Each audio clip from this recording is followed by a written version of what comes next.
Petrol ले आए वापस से पेट्रोल ले हम तो कछु कही उल्टा सीधा कहीं बोल रहा पर तू मैं तो बोल रहा बात बोल रहा हूँ तो स्टाफ मेरा ही ना वो नहीं तू मुसलमान है वो हिंदू है हिंदू मुसलमान जाओ मत करे नहीं पहले अब तो ये जग जाहिर हो गया है कि मतलब पहले चुनाव ईवीएम फिर चुनाव आयोग फिर एसआईआर ये तमाम चीजें करते हुए जहां सरकार ना बन पाए वहां पर विधायक तोड़ो सांसद तोड़ो और अपनी सरकार बना लो।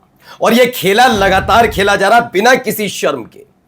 जो गोदी मीडिया कल तक शांत रहती थी उसे भी अब एहसास होने लगा है कि हाँ भैया खेल तो हो रहा है, तो वो भी अब वैसा ही दिखाने लगे। लेकिन इन सब के बीच 35 करोड़ में 15 विधायक खरीद कर सरकार गिराने की कवायद थी। सरकार अलर्ट पर थी। खबर मिलते ही गिरफ्तारियों का दौर शुरू हुआ और खुलासा हुआ कि 35 करोड़ देकर 15 विधायक तोड़े जाने थे। कहां की यह खबर है आपको दिखाऊंगा, लेकिन इसके साथ साथ आज आपको दिखाने जा रहा हूं कि राजनाथ सिंह की मुसीबत बढ़ी तो वहीं दूसरी तरफ मैं हिंदूवादी संगठन का नेता हूं, यह करना कैसे भारी पड़ गया। जो पेट्रोल डालते हैं ना उनसे भिड़ रहा था एक हिंदूवादी संगठन का लड़का, वहीं पकड़कर उसको जबरदस्त तरीके से लताड़ लगाई गई। बेचारा तो वहां से मुंह छिपाकर और तुम दबाकर भाग खड़ा हुआ। और गाजियाबाद वाले मामले में तुरंत न्याय उत्तर प्रदेश की तेज तर्रार पुलिस ने किया था, जिसमें एक मुस्लिम युवक हत्या आरोपी था। लेकिन जब एक मुस्लिम लड़के की पीट पीट कर हत्या कर दी जाती है तो सिर्फ गिरफ्तारियां होती हैं। ऐसा ही एक और मामला निकल कर आया। उत्तर प्रदेश में बंधक बनाकर रखा कई मजदूरों को, लेकिन क्या हुआ जब आरोपी गिरफ्तार हुए?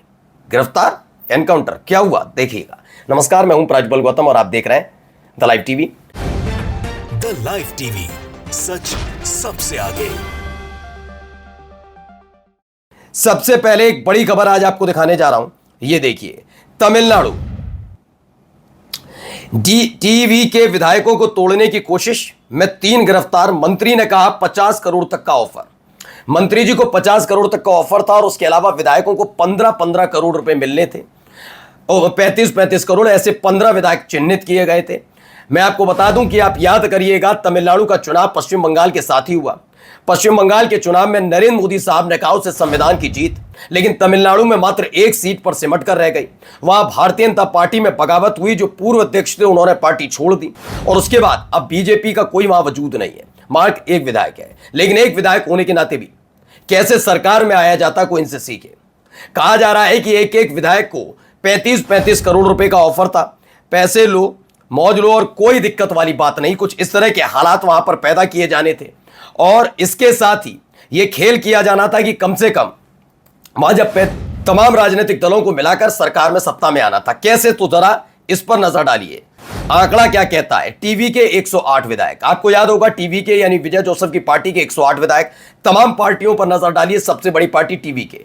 वहां जो राज्यपाल थे वो 2 से 3 दिनों तक टहलाते रहे थे विजय जोसेफ को। जो काम विधानसभा के अंदर होता है वो कह रहे थे राजभवन में करो, पूर्ण बहुमत लाओ, मैं सरकार बनाने दूंगा, न्योता दूंगा। जबकि ऐसा नहीं होता।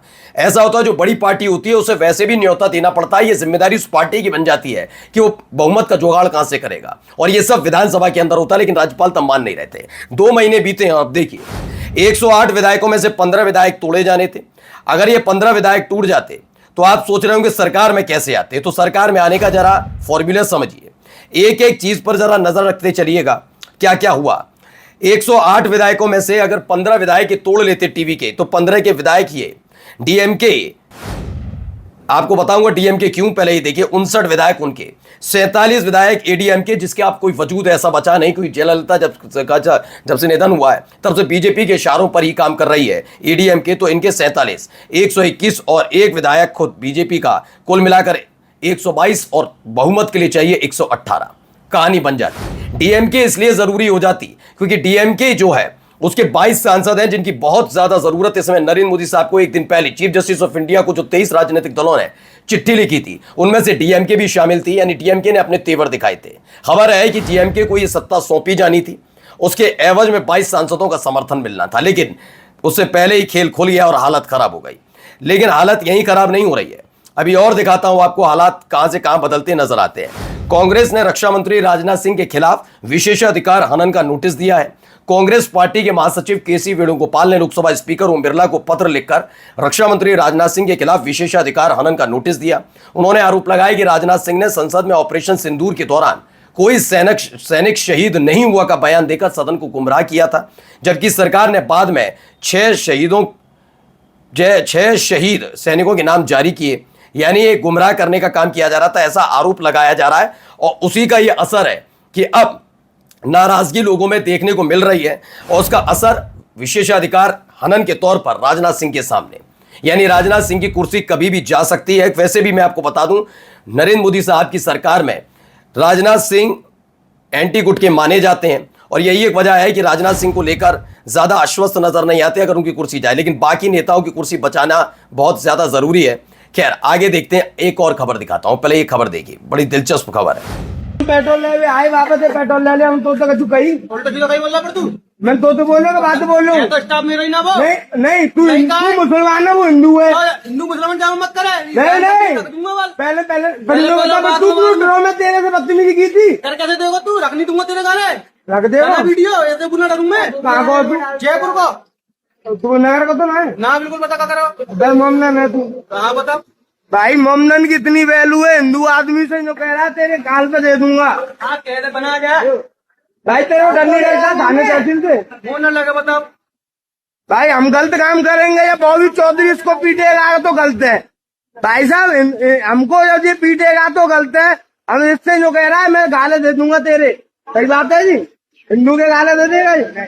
अब देख लो, हिंदू मुसलमान कर रहा था, वो हिंदू लड़के ने ही अपने सहयोगी का साथ देते हुए जिससे बदतमीजी कर रहा था उसका साथ दिया और हिंदू लड़के ने इसे खदेड़ दिया।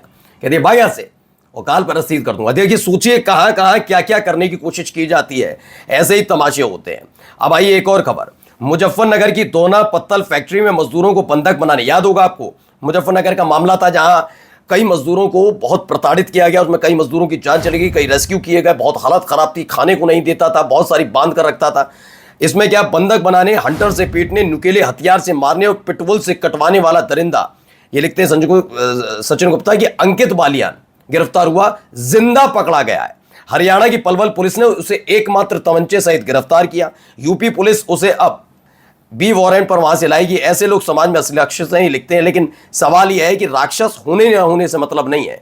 सवाल यह है कि क्या कार्रवाई की जा रही है इस दौर में। आप अंदाजा लगाइए कार्रवाइयां होती कैसे हैं, कि मतलब फौरन ही कार्रवाई हुई थी गाजियाबाद में, आपको याद होगा, और यहां पर ऐसे। अब राम मंदिर पर किया आपत्तिजनक पोस्ट, इरशाद अरेस्ट, जिम्बी सील। मैं बिल्कुल इस कार्रवाई के साथ खड़ा हूं। धार्मिक भावनाएं आहत करोगे तो इरशाद को अरेस्ट भी होना चाहिए, जिम्बी सील। लेकिन जिन्होंने चंदा चोरी किया उनके घर पर बुलडोजर चला नहीं। कितने ऐसे संदिग्ध हैं, क्या उनकी गिरफ्तारी हुई? नहीं। लगातार ये मामला निकलकर सामने आता। आप सोचिए, बस मुसलमानों को कुछ नहीं करना, बाकी वो आया नहीं था पिंकी चौधरी, क्या कह रहा था भाई, ऐसा है राम मंदिर हिंदुओं का, चढ़ावा हिंदुओं का, सारी चीजें हिंदुओं की, तो तुम कौन होते हो बीच में बोलने वाले। हमारे लोगों ने लूट लिया तो लूट लिया। ऐसे ऐसे लोग आस्था की बात करेंगे, अंदाजा लगाइए। और जाते आते जरा खबर देखिए, कोटा मुसलमानों को बदनाम करने के लिए मनीष शर्मा ने मोइन खान बनकर हिंदू युवतियों को फंसाया। टेलीग्राम पर हजारों वीडियोस रखने का आरोप है। अब ऐसे ऐसी साजिशें रची जाती हैं, ये तमाम चीजें खुल्लम खुल्ला होती हैं, किसी को कोई फर्क नहीं। को मालूम है कि उनके खिलाफ कार्रवाई कोई नहीं कर पाए। कार्रवाई करती कौन है? पुलिस। और पुलिस क्यों करेगी जब सरकार चाहती है? क्या। नमस्कार। द लाइव टीवी, सच सबसे आगे।